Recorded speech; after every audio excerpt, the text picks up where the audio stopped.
राधे राधे। माघ महात्म्य 25वां अध्याय।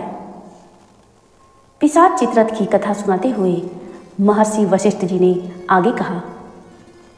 पिशाच देहधारी राजा चित्ररथ को बुरी तरह रोते बिलखते तथा विलाप करते देखकर विष्णु भक्त देवदूति ने उनके पास जाकर पूछा, हे भयंकर आकृति वाले, तुम कौन हो? तुम इस प्रकार दुखी होकर क्यों रो रहे हो?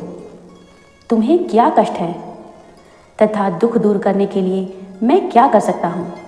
पुण्यात्मा देवदूति के यह करुणापूर्ण वचन सुनकर वह राक्षस दीनवाणी में निवेदन करने लगा, हे पुण्यात्मने, मैं घोर पापाचारी और महापापी हूँ। आपके दर्शन प्राप्त कर मुझे यह प्रत्यक्ष अनुभव हुआ है कि मेरे पूर्व जन्म कृत कुछ पुण्य अवश्य ही शेष है। आप मुझे बड़े भाग्य से मिले हैं। बिना शुभ कर्मों की प्रेरणा तथा शक्ति के आप जैसे पुण्यशील महात्माओं के दर्शन प्राप्त नहीं होते हैं। हे प्रभु, अब मैं अपने समस्त पूर्व जन्म के किए हुए पापों को आपके सम्मुख निवेदन कर रहा हूँ। पिशाच ने आगे कहा, हे द्विजश्रेष्ठ, अपने पूर्व जन्म में मैं एक अत्यंत पराक्रमी और संपन्न राजा था। मैं और मेरा राज्य सभी प्रकार के ऐश्वर्यों से पूर्णतः संपन्न था, परंतु अहंकारवश मैं समस्त धार्मिक वृत्तियों तथा दया भावना से रहित था। मैं हर समय पाप कर्मों में डूबा रहता था और मैंने कभी कोई धार्मिक कृत्य नहीं किया, न तो यथोचित रूप से प्रजा पालन कर अपने कर्तव्य का पालन किया और न ही दीन दुखियों की कभी कोई सेवा या सहायता ही की। राजा होकर भी ज्ञानियों तथा हरिभक्तों से सदैव ही मैंने कठोर और द्वेषपूर्ण आचरण किया।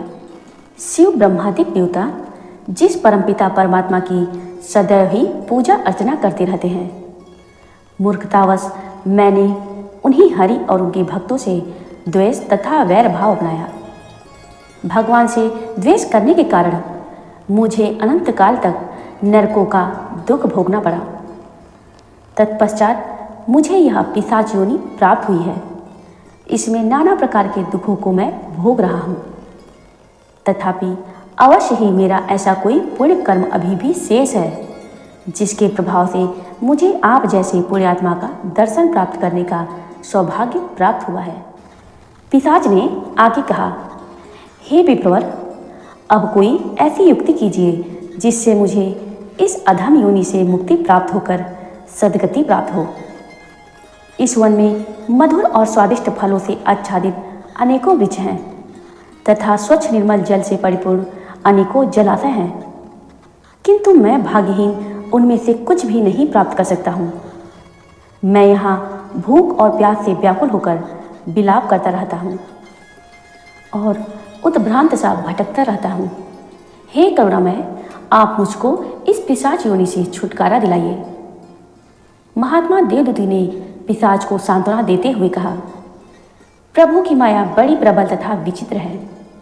यह असुर, नर, मुनि, देव, धनुज और गंधर्व इत्यादि सबकी सद्बुद्धि हर लेती है। सृष्टि के रचयिता, पालनकर्ता तथा संहारकर्ता की अवहेलना करके भला कौन सुखी रह सकता है? अतएव कल्याणकामी नर नारियों को ईश्वर और भगवान के अवतारों, देवताओं तथा ब्राह्मणों से कभी भी द्वेष नहीं करना चाहिए। मुक्ति की युक्ति बताते हुए महात्मा देवदूति ने कहा, हे पिशाच, आपकी मुक्ति की यही युक्ति है कि आप प्रयागराज में जाकर माघ स्नान करें। इससे तुम अश्वमेध पिशाच योनि से मुक्त हो जाओगे। धर्मशास्त्रों का कथन है कि श्री प्रयागराज में गंगा जमुना के पवित्र संगम में स्नान करने से मनुष्य को अश्वमेव स्वर्ग तथा सद्गति की प्राप्ति होती है। पवित्र संगम स्थल श्री प्रयागराज के तीव्र तेज के सम्मुख किसी भी प्रकार के पाप अपने अस्तित्व की रक्षा नहीं कर पाते। भीषण से भीषण पाप इस दिव्य तेजोमय प्रयाग की असीम पुण्य शक्ति तथा प्रभाव शक्ति के आगे नष्ट हो जाते हैं। महात्मा देवदूति बोले, हे पिशाच, श्री प्रयागराज के पावन जल की एक बूंद का ही स्पर्श करने से केरल देशी ब्राह्मण वसु को पाप मुक्त होकर मुक्ति लाभ प्राप्त हुआ था। अतः अब तुम भी प्रयाग में जाकर माघ स्नान करो। महात्मा देवदत्ती ने आगे कहा, समस्त कल्याण कर्मियों तथा स्वर्गाभिलाषियों को अपने समस्त पापों, तापों और संतापों के निवारण के लिए तथा मनुष्य जीवन की सर्वश्रेष्ठ सार्थकता प्राप्त करने के लिए माघ मास में श्री प्रयागराज के पवित्र संगम जल में अवश्य ही स्नान करना चाहिए। यहाँ रहकर ईश्वर भक्ति तथा दान पुण्य के कृत्यों को अवश्य करना चाहिए। इससे प्रसन्न होकर भगवान मनुष्यों का हर प्रकार से कल्याण करते हैं। जय श्री कृष्ण, जय श्री कृष्ण। आगे की महात्म्य की कथा को सुनने के लिए मेरे चैनल को लाइक व सब्सक्राइब करना न भूलें। धन्यवाद।